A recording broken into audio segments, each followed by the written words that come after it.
Vanguarda Comunidade.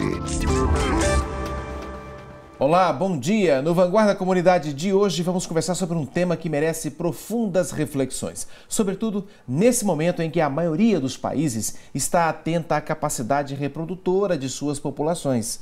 Dados da Organização Mundial de Saúde indicam que 60 milhões de pessoas sofrem com problemas de fertilidade.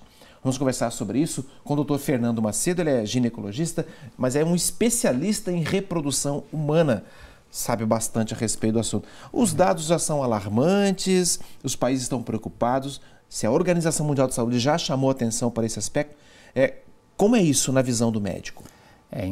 Primeiramente, bom dia. Obrigado por estar aqui com você. Mas, segundo o que você está me perguntando, os dados são alarmantes.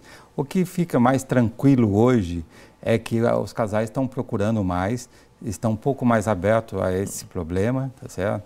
E antigamente isso era tido assim como dentro da história da reprodução humana, era tido até, mulheres antigamente eram queimadas em fogueira como bruxaria, que elas não podiam ter filhos, os homens eram tidos como menos homens, mas graças a Deus tudo isso foi superado e hoje cada 5 casais, um tem problema de infertilidade ou esterilidade. Mas dentro da Organização Mundial da Saúde, hoje a reprodução assistida, a infertilidade passou a ser uma doença. Então ela tem um CID hoje, já tem um Código Internacional de Doença, ela não é uma coisa mais supérflua, isso é para poder no futuro embutir dentro de um tratamento através dos convênios ou com auxílio do governo. Vamos destacar a importância disso que você acabou de falar aqui, Fernando. Quando tem um CID é porque ela tem um diagnóstico conhecido, esclarecido através desse documento, com um documento internacional, o médico tem aquilo, já está bem claro ali qual é o sintoma, quais são as causas e como pode ser feito o tratamento. Exatamente, exatamente.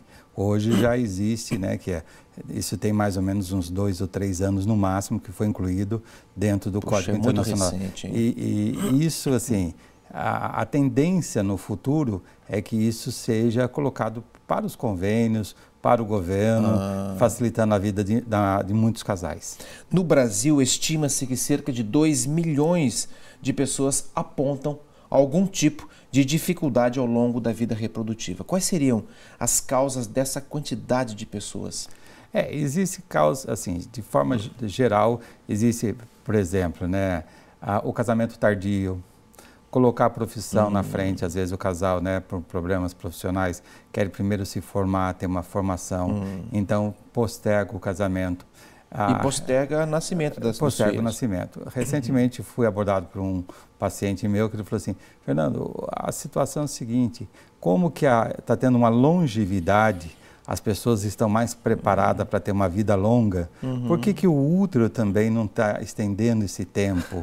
Por que se o coração está aguentando mais tempo, o rim está aguentando mais tempo, e por que a gente tem uma limitação na parte reprodutiva? Que continua com aquele mesmo período de idade, a partir dos 35 anos a mulher tem que começar a tomar cuidado. Tem um declínio com os riscos genéticos, essas coisas tudo. Eu acho que tudo isso é uma coisa fisiológica, funcional, porque senão a gente ia ter uma superpopulação, imagina a gente com 60 anos tendo filhos, tá certo?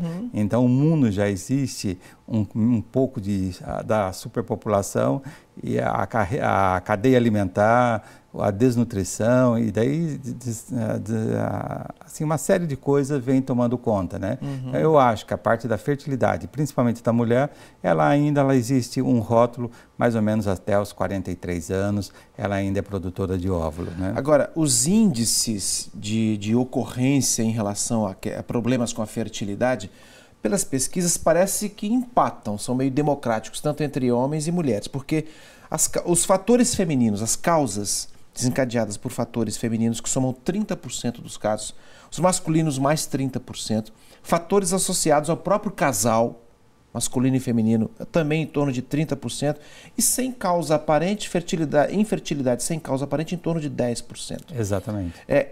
Como é que é isso? E aí uma pergunta associada, qual é o peso da mulher na questão do processo de fertilização? Então, ela tem a responsabilidade mais ou menos de 50%, assim de uma forma geral, e o homem 50%. Claro. O homem passou a fazer parte do diagnóstico com as investigações na parte reprodutiva, tem-se hoje em dia mais diagnóstico de fator masculino. O homem passou também a ter um peso na parte genética, que antigamente a gente falava que as mulheres acima dos 35 anos, o risco do óvulo dela carregar um problema genético era alto. O homem acima dos 45 anos também, apesar da máquina dele produzir espermatozoide e renovar essa produção de espermatozoide a cada 72 dias, e a mulher já nasce com o número de óvulos, mas essa maquininha dele, que é o testículo, ela vai também ficando com problemas e produzindo uma qualidade espermática diferente. E tendo risco de gerar uma criança com alterações genéticas e aonde não ocorre a fertilização, não ocorre a implantação e tendo os problemas. Então, o peso da mulher é equivalente ao do homem. Nós temos aquele, um dos números que você falou, 30% de cada um, depois 30% os dois juntos e 10% sem causa. Esse sem causa, hoje, ele passou a ter uma causa, tá certo? Que a gente está avançando o sinal e está descobrindo no laboratório. Quando a gente vai fazer um tratamento, a gente descobre, quando a gente vai colher os óvulos daquela paciente ou colher o espermatozoide daquele homem, a gente vê que a junção dos dois não forma embriões de boa qualidade. Então, eu acredito que esses 10% sem diagnóstico, hoje eles passam a ter um peso de diagnóstico em laboratório na hora que vai fazer a fertilização. Puxa, e essa sua fala aí tem por trás uma angústia muito grande. Quando o casal sai com o diagnóstico da clínica dizendo, olha, não combina, isso aqui, o resultado não é favorável ao nascimento de uma criança. Quantos casais sofrem angústia de ter um diagnóstico que não podem ter filhos? Aí inicia-se todo um processo de tratamento, né, doutor? Às vezes, assim, nas consultas, às vezes a nossa primeira abordagem em consultório, o casal ele delega para o médico toda essa ansiedade e essa preocupação. Aí o médico tem que ser meio psicólogo também. Tem que ser psicólogo e assim, tem muitos casais que às vezes com a só primeira consulta ele já nos dá o retorno comunicando que já engravidaram. Porque eles deixaram para alguém cuidar. Falaram assim, você vai tomar conta de mim.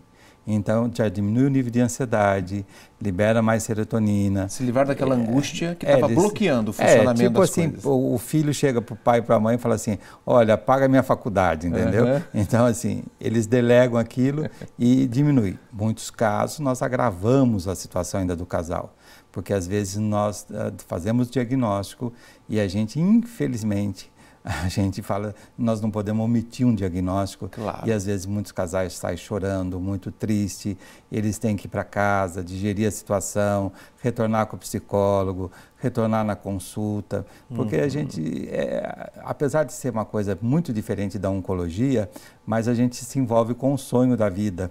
Claro, e da esperança, né? Claro, claro. Então, quando você fala para um paciente, olha, você tem um câncer, você tem um tratamento, o paciente suaviza, mas ele sabe que a vida dele vai ficar um pouquinho mais limitada.